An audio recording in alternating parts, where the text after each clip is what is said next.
কখন যায়।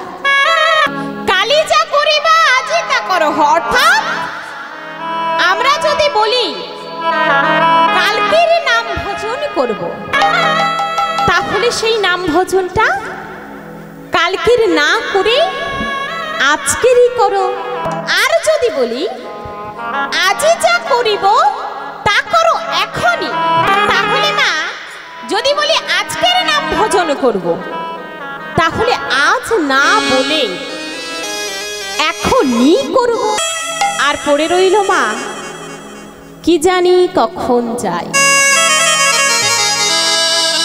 অর্থাৎ বাবা, আমাদের প্রাণ প্রদীপ যে কখন নিভে যাবে তার কোনো ঠিক নেই।